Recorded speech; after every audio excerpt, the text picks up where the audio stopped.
I haven't eaten for a long time, so I just...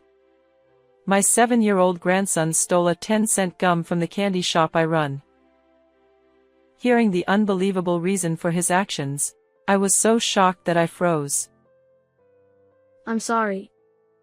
My husband slapped the gum out of the grandson's hand, who was about to cry while offering it. I won't forgive you. His expression was severe and full of anger. Then, in the next moment, he took an even more surprising action. Stop it, please. My scream echoed through the room as I tried to shield the grandson from the husband. I am Syria, 73 years old. My husband Zach, who is 1 year older, and I run a candy shop together. We were both former teachers and wanted to stay involved with children in some way even after retirement, so we renovated the first floor of our house and started a candy shop. The shop became a haven for local children and was always bustling with activity. Our only son, Greg, who is 47 years old, built a house near ours and lives with his wife, Kathy, and their son, Tom. Kathy was also a teacher but retired to become a housewife after getting married.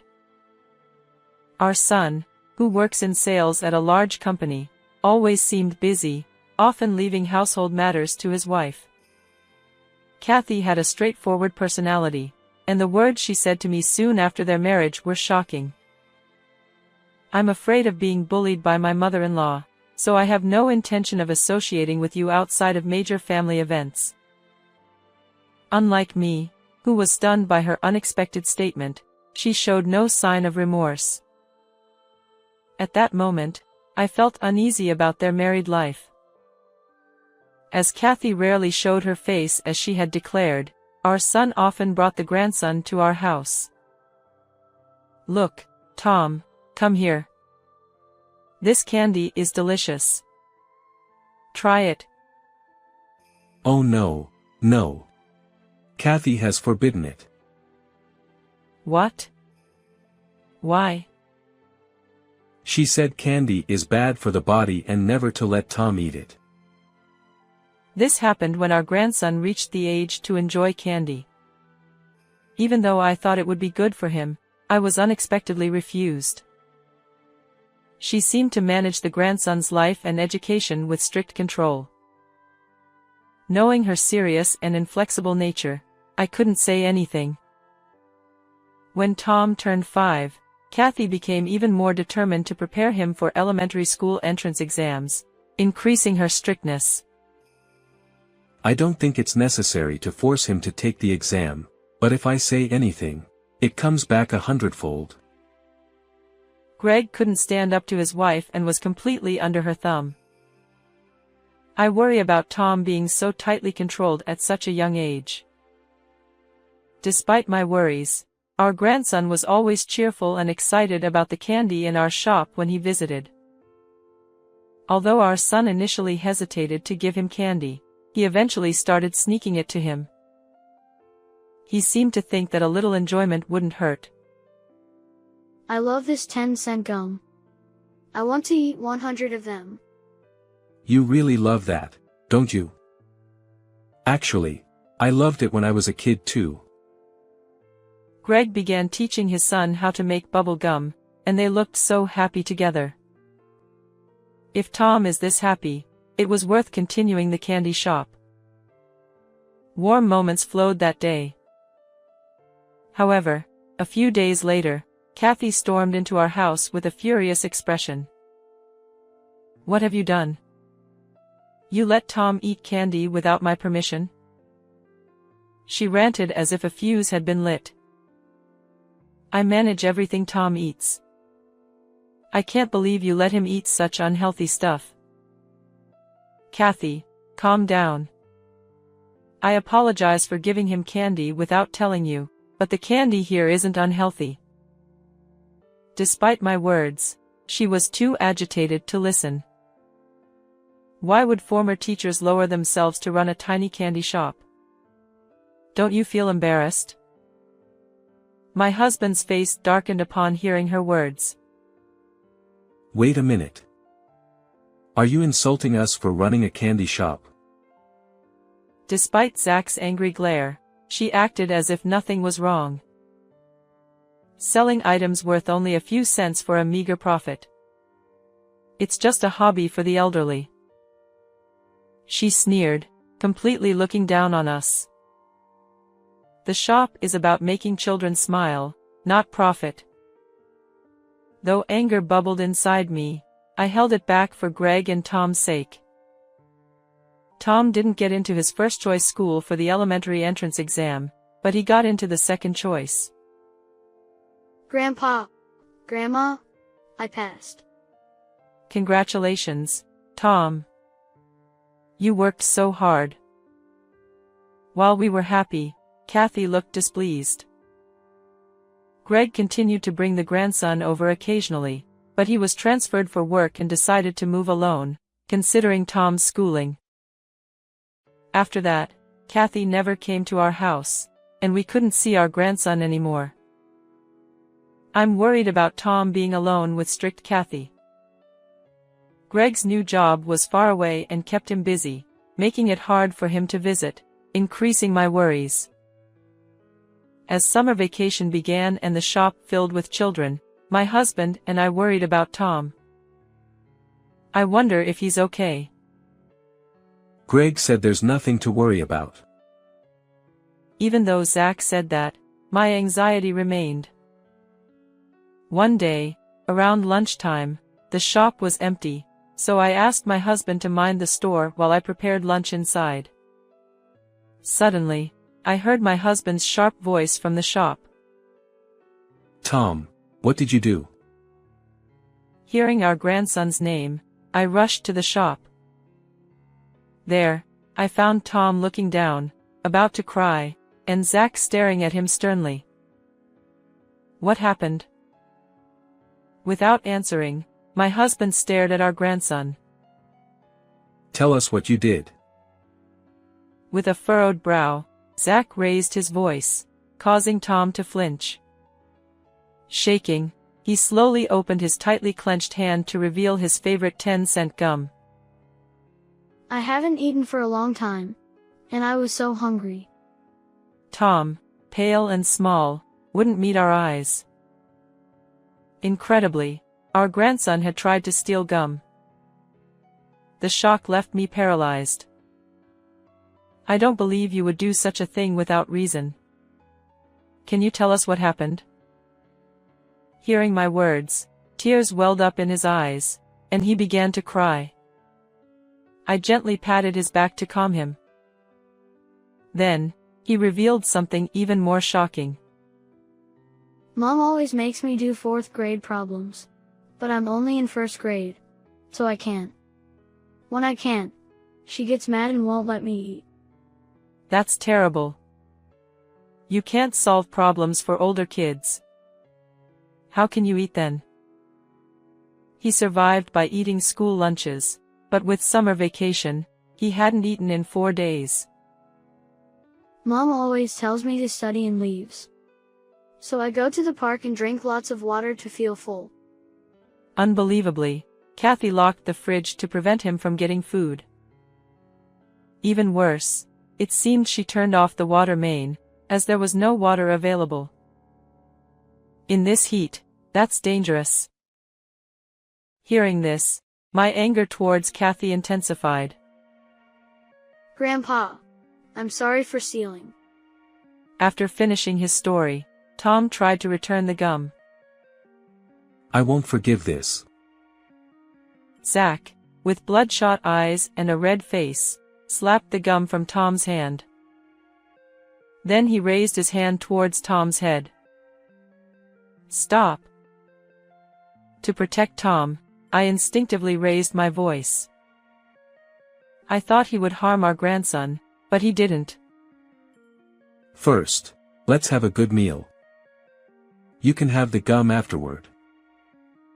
Zach patted Tom's head gently, smiling warmly. His anger was directed at Kathy, not Tom. Relieved, Tom's stomach growled loudly. Seems you're hungrier now. Let's have lunch. I quickly made Tom's favorite omelet, and he ate to his heart's content. Grandma, your cooking was really delicious. But the 10-cent gum was yummy too. Oh my, it really is Tom's favorite, isn't it? Seeing my grandson completely recovered, I was relieved. But at the same time, recalling the detailed story he told me, anger began to boil within me. I can't forgive anyone for putting Tom through something like this. According to my grandson, Kathy often said she was going to see her friends and would be out until the morning. Leaving little Tom alone without giving him any food and going out at night is absolutely unacceptable. I decided to take action against such a daughter-in-law and devised a plan. A week later, I contacted Kathy and told her to bring Tom to the shop. Tom, Grandma has something important to talk about with Mommy. Can you wait at home with Grandpa? Okay. But, Mommy. Watching my sulking daughter-in-law's mood, my grandson went into the house. What do you want to talk about? Unlike you old folks, I'm busy. Kathy stood there with her arms crossed, looking irritated.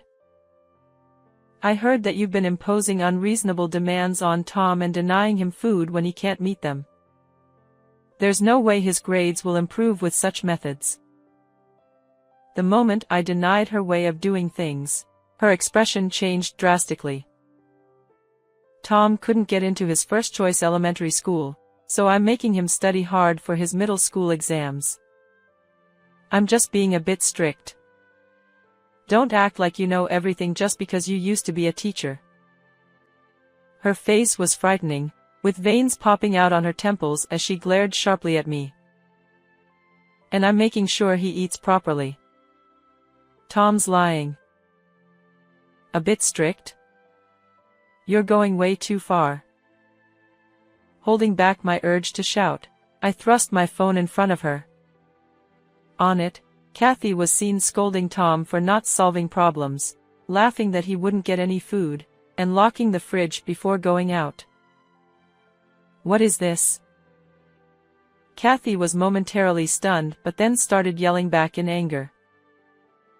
How dare you install hidden cameras in my house? That's illegal. She shouted, ignoring her own actions. Do you think I did this without permission? Greg allowed it. If he sees this, it's all over for you. Upon hearing about her cruel treatment from my grandson, I had immediately called my son and told him everything. We planned together to rescue Tom from his hellish life. Knowing his dire situation, I secretly fed him while Kathy was out. Unaware that her actions were being recorded, Kathy continued mistreating Tom. Please, Syria, don't show that footage to him. If we get divorced, it'll ruin Tom's future. Realizing she was caught red-handed, Kathy changed her attitude and begged me. But my anger towards her was too strong to hold back. Staying with you would be far worse for Tom's future. I'll show Greg all this footage. Seeing that pleading was futile, Kathy clicked her tongue and glared at me with hatred. This is why I hate stubborn old people. Hand over that phone. Thinking she could get rid of the evidence, she lunged at me. That's enough. My husband, who had come out to check on us, intervened just in time to protect me from Kathy. Shocked by her reckless behavior, I pressed on. And you often left Tom alone to stay out until morning. What exactly were you doing? Suspecting something, I had investigated and discovered that Kathy was having an affair. I had photographed her entering and leaving a hotel with her lover. When I confronted her with the photos, she turned red with anger instead of being embarrassed. So now you're playing detective? What a waste of your former teacher status. For my precious grandson, I don't need any titles. I'm ready to become a demon for Tom. Though momentarily taken aback by my firm stance, Kathy quickly regained her composure. I planned to stay married until Tom's school fees were paid, but now that I've been found out, there's no point. Showing no remorse, Kathy smirked at me. Anyway, I was going to divorce Greg and be with him eventually. It was time to bring her down to earth. Unfortunately, your plan won't work. Your lover is married too. What? No way. He told me he was single. I had found out her lover was married and had lied to her about being single. I've told him everything. He begged me to keep it a secret from his family and said he'd break up with you. That's a lie. He wouldn't leave me. Kathy was in shock and disbelief. Wake up. You've been deceived. If I lose him, how will I go on? Kathy collapsed to her knees, stunned. I delivered the final blow. Greg is going to take Tom and divorce you. You'll have to live with the consequences alone. Wait a minute. Are you talking about alimony and money? I can't do that. I've been a housewife too long to go back to teaching. Despairing at my words, she fell to the floor, sobbing. Seeing her like that, I felt no sympathy. How can someone who couldn't even take care of their own child have been a teacher? Aren't you ashamed? Hearing my words, Kathy cried even harder. Later, my son and his wife officially divorced. Kathy was ordered to pay $30,000 in alimony and $300 a month in child support. Her affair cost her another $20,000 in compensation, and her lover's family found out, leading to another $20,000 in compensation from her. Burdened by debt, Kathy now works day and night and lives a life of hardship. Meanwhile, with Greg and Tom back home, my days have become busier. Welcome. Free and full of energy again, my grandson loves helping out at the shop. I look forward to continuing to protect our shop and living happily with my family. How was this story? Don't forget to subscribe to our channel. See you in the next video.